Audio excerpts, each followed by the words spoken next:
Movie की शुरुआत होती है आथा नाम के एक आदमी को दिखाते हुए जो किसी काम को करने में बहुत ज्यादा बिजी था। वहीं उसकी वाइफ जून उसे कॉल करके अपने पास बुला रही थी, लेकिन आथा के लिए अपनी वाइफ से ज्यादा अपना काम जरूरी था। आगे हम आथा को देखते हैं जो कि अपना चेहरा देखकर हैरान हो रहा था। वो खुद को देखकर बहुत खुश होता है और चिल्लाते हुए बाहर निकलता है, लेकिन तभी अचानक उसे बिजली का झटका लगता है और वो वहीं पर मर जाता है। तभी हम देखते हैं कि आथा कोई जवान नहीं बल्कि एक बूढ़ा आदमी था और उसने कुछ ऐसा बना लिया था जिससे वो खुद को जवान कर सकता था। अब यहाँ से सीन शिफ्ट होता है और हमें आथा का फ्यूनरल दिखाया जाता है, जहाँ पर हम जून की दो दोस्त सूजन और लिंडा को देखते हैं जो कि आथा के मरने पर बहुत ज्यादा खुश हो रही थी। आगे घर आकर वो तीनों दोस्त फोन पर बातें करती है, जहाँ पर सूजन जून को संभालने की बजाय उससे ये कहती है कि मैं हर तरह की डाइट और एक्सरसाइज करके देख चुकी हूँ, लेकिन किसी से भी मेरे मुंह की झुर्रियाँ कम नहीं हो रही। वहीं लिंडा भी उससे कहती है कि इस खुशी के मौके पर मैं केक बना रही हूँ और आज पूरी रात में पार्टी करूंगी। आगे जब जून अपना सामान देख रही थी तभी उसे अपनी और आथा की जवानी की कुछ फोटोज मिलती है, जिसको देखकर वो अपने पुराने दिनों को याद करने लगती है। यहाँ हम देखते हैं कि जून अपने जमाने में बहुत खूबसूरत हुआ करती थी और आथा एक नंबर का लंगूर था, लेकिन फिर भी जून को पहली नजर में आथा से प्यार हो जाता है। वहीं अब आथा की तो लॉटरी लग चुकी थी, इसलिए वो इस मौके को छोड़ने वाला नहीं था। अगले दिन जून आथा का सामान पैक करके उसे डोनेट करने के लिए एक ट्रस्ट में जाती है, लेकिन वो लोग उसका सामान लेने से मना कर देते हैं क्योंकि उसका सामान काफी पुराना था और इस्तेमाल करने लायक नहीं बचा था। लेकिन जून भी उस सामान को अपने घर वापस नहीं ले जाना चाहती थी, इसलिए वो सामान को जबरदस्ती वहीं छोड़कर वहां से चली जाती है। आगे जब वो बस से अपने घर जा रही थी तभी एक बूढ़ी औरत उसे अपनी सीट पर बैठने को कहती है, लेकिन जून उसे सीट पर बैठने से मना कर देती है और कहती है कि मैं इतनी भी बूढ़ी नहीं हूँ जो खड़ी होकर ना जा सकूं।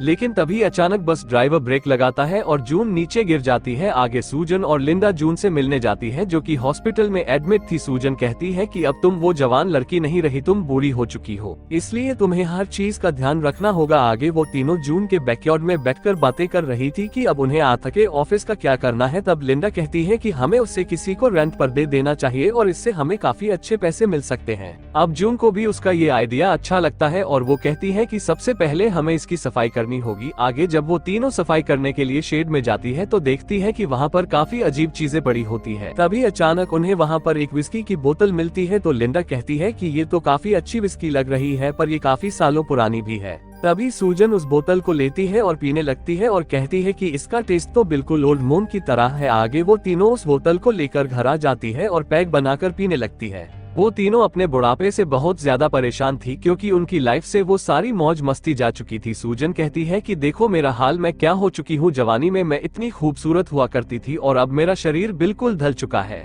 जून कहती है कि अब ये सब बातें करने का कोई फायदा नहीं, हम बूढ़े हो चुके हैं और अब हमें इसी जिंदगी को अपनाना होगा। जिसके बाद वो तीनों शराब पीकर वहीं पर सो जाती है। अगली सुबह जब उनकी आंख खुलती है तो वो देखती है कि उनकी शक्ल अचानक से बदल गई है। वो तीनों एक दूसरे को देखकर डर जाती है और चिल्लाते हुए भागने लगती है। अब जून को लगता है कि शायद उसके घर में जबरदस्ती कोई घुस गया है, इसलिए वो खुद को बाथरूम में लॉक कर लेती है, लेकिन तभी वो देखती है कि उसका चेहरा अचानक से बदल चुका है। वहीं सूजन भी भागकर उसके पीछे जाती है और तभी वो भी नोटिस करती है कि उसका शरीर फिर से जवान हो चुका है। वहीं लिंडा भी खुद को देखकर हैरान थी कि वो फिर से 20 साल की हो चुकी है। अब उन तीनों को कुछ भी समझ नहीं आ रहा था कि उनके साथ ये सब कैसे हुआ। वो तीनों बूढ़ी अचानक फिर से जवान कैसे हो गई। तभी जून आथा की डायरी पढ़ती है और तब उसे पता चलता है कि ये सब उस विस्की को पीने से हुआ है जिसको आथा ने बनाया था।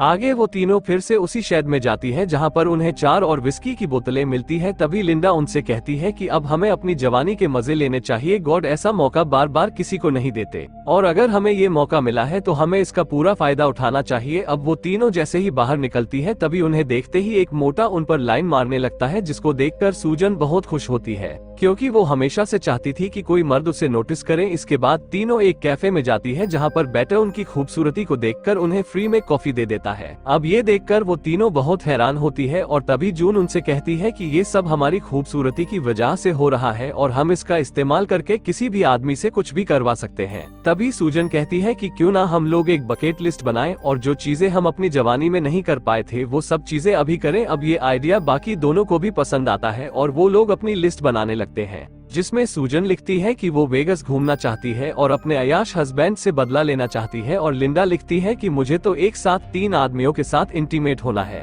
वहीं सूजन लिखती है कि मैं तो बस अपनी कुछ पुरानी यादों में वापस जाना चाहती हूँ। अब वो लोग बातें कर ही रहे थे कि तभी वो देखती है कि वो वापस बूढ़ी होने लगी है, जिसका मतलब था कि उस जादुई शराब का असर बस कुछ ही घंटों तक रहता था। आगे जून उनसे कहती है कि हमें मॉडल लड़कियों की तरह खुद को बदलना होगा, नहीं तो सभी हमारे कपड़े और हमारे बात करने के तरीके का मजाक उड़ाएंगे। जिसके बाद तीनों खुद को बदलने लगती है और इस बार वो तीनों आज के जमाने वाली लड़कियां बनकर एक क्लब में जाती है। उस क्लब के अंदर जाते ही वहाँ के आदमी भूखे नंगे कुत्तों की तरह उन पर टूट पड़ते हैं। कोई उनसे उनका नंबर मांगता है तो कोई उनके साथ वहीं पर इंटीमेट होना चाहता है। लेकिन ये सब सुनकर भी वो तीनों बहुत खुश हो रही थी, क्योंकि आज तक किसी ने भी उन्हें इतना भाव नहीं दिया था। कुछ ही देर में लिंडा को अपना शिकार भी मिल जाता है और वो क्लब के एक डीजे के साथ बैठकर शराब पीने लगती है। उधर जून और सूजन साथ में डांस कर रही थी, लेकिन ज्यादा शराब पीने की वजह से सूजन को उल्टियां होने लगती है। फिर थोड़ी देर बाद वो देखती है कि जादुई शराब का असर खत्म होने लगा था, तो वो वापस अपने घर चली जाती है। लेकिन सूजन को तो अपने लिस्ट के पहले काम को पूरा करना था, जो कि 3 आदमियों के साथ इंटीमेट होना था, इसलिए वो उन दोनों के साथ जाने से मना कर देती है।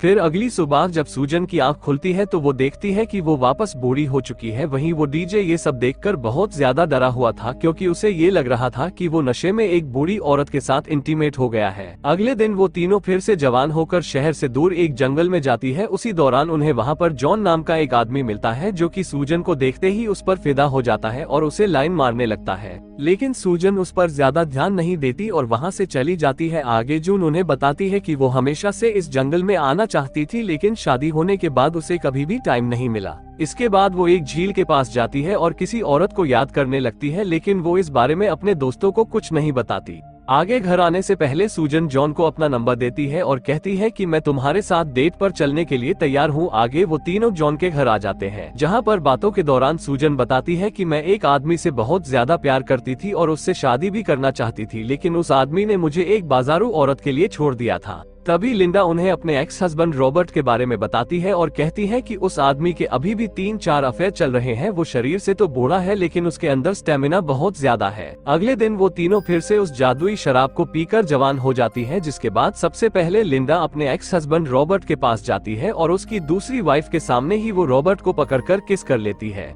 अब ये देखकर उसकी वाइफ उसे मारने लगती है और उससे पूछती है कि ये सब क्या है। लिंडा कहती है कि रॉबर्ट मेरा बॉयफ्रेंड है और परसों ही मैं इसके साथ इंटीमेट हुई हूँ। तभी रॉबर्ट की वाइफ लिंडा को गालियां देने लगती है और उसे वहां से भगा देती है। वहीं जून शीला नाम की एक लड़की को ढूंढने की कोशिश कर रही थी, लेकिन काफी ढूंढने के बाद भी वो उसे कहीं नहीं मिलती। वहीं दूसरी तरफ लिंडा को वो सारा अटेंशन मिलने लगा था जो वो हमेशा से चाहती थी, लेकिन उसी दौरान जब उसका ट्रेनर उसे छेड़ने की कोशिश करता है तो लिंडा उसे मारकर खुद से दूर कर देती है। आगे सूजन जॉन से मिलने जाती है, जहां पर जॉन उसे बताता है कि मैं कुछ ही दिनों में अपनी वाइफ से अलग होने वाला हूं, जिसके बाद मैं तुमसे शादी कर लूंगा। अब ये सुनकर सूजन भी बहुत खुश थी, पर वो इस बात से डरी हुई थी कि अगर जॉन को उसकी असलियत का पता चला तो वो उसे छोड़ देगा। तभी जॉन उससे कहता है कि तुम मेरे से उम्र में बहुत छोटी हो, लेकिन इस पर सूजन उसे कहती है कि मैं हम दोनों के रिश्तों के बीच में उम्र को नहीं आने दूंगी। अब ऐसे ही कुछ दिन बीत जाते हैं और एक दिन हम जून के बेटे मारियो को देखते हैं, जो कि उससे मिलने उसके घर पर आता है। अब क्योंकि मारियो एक नाकारा था तो जून उसे अपने लिए कोई काम ढूंढने को कहती है। इस पर मारियो उससे कहता है कि आज के टाइम में नौकरी मिलना बहुत मुश्किल है।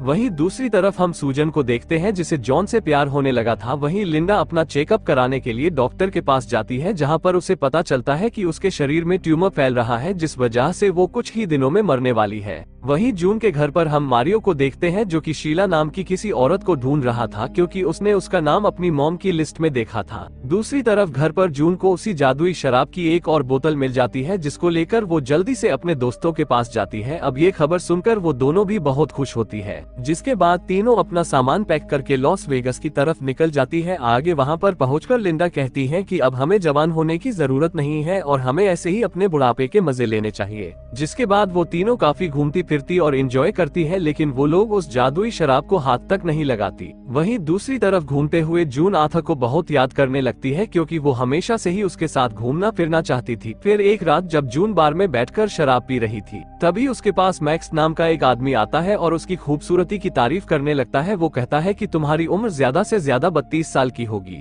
अब ये सुनकर जून भी मुस्कुराने लगती है और कुछ ही देर में उन दोनों में दोस्ती हो जाती है। वहीं दूसरी तरफ जॉन बार बार सूजन को मैसेज करके उसे मिलने की जिद कर रहा था, लेकिन सूजन उससे ऐसी हालत में मिलना नहीं चाहती थी, इसलिए वो अपने दोस्तों को बिना बताए उस शराब में से एक पैग ले लेती है। उधर लिंडा को पता था कि उसके पास अब ज्यादा वक्त नहीं बचा है, इसलिए अब उसके पास जितना भी टाइम था उसे वो पूरी तरह से एंजॉय करती है। आगे सूजन जब जॉन से बातें कर रही थी तभी उसे एहसास होने लगता है कि शराब का असर खत्म होने लगा है, इसलिए वो जॉन से कहती है कि अब मैं तुमसे आगे कभी भी नहीं मिलूंगी। ये कहकर वो उसका फोन काट देती है। आगे जब वो तीनों साथ में बैठी थी तभी जून कहती है कि मैं तुम लोगों को कुछ बताना चाहती हूँ जो आज से पहले मैंने कभी किसी को नहीं बताया। वो कहती है कि मैं बचपन से ही शीला नाम के एक लड़की को बहुत प्यार करती हूँ, लेकिन जब मेरी आथा से शादी हुई तो मुझे लगा कि मैं सबकी तरह एक नॉर्मल लड़की हूँ, लेकिन ऐसा नहीं था। मेरा शरीर तो आथा के पास था लेकिन मेरी आत्मा शीला के पास थी, इसलिए मैं यहाँ पर उसे ढूंढने के लिए आई हूँ। आगे वो तीनों एक म्यूजिक शो में जाती है और वहाँ पर पूरी रात एंजॉय करती है, लेकिन अगली सुबह जैसे ही जून और सूजन लिंडा को लेने के लिए उसके कमरे में जाती है तभी उन्हें पता चलता है कि लिंडा अब इस दुनिया में नहीं रही। आगे उसके फ्यूनरल पर जॉन को उसका लेटर मिलता है जिसमें लिंडा आथा को थैंक यू बोल रही थी, क्योंकि उसी की बनाई हुई शराब की वजह से लिंडा अपने आखिरी वक्त में भी इतने मजे कर पाए। उसी दौरान जून के पास सूजन आती है और उससे कहती है कि मैं जॉन को सब कुछ सच बताने जा रही हूँ, इससे मुझे भी पता चल जाएगा कि वो मुझसे प्यार करता है या नहीं।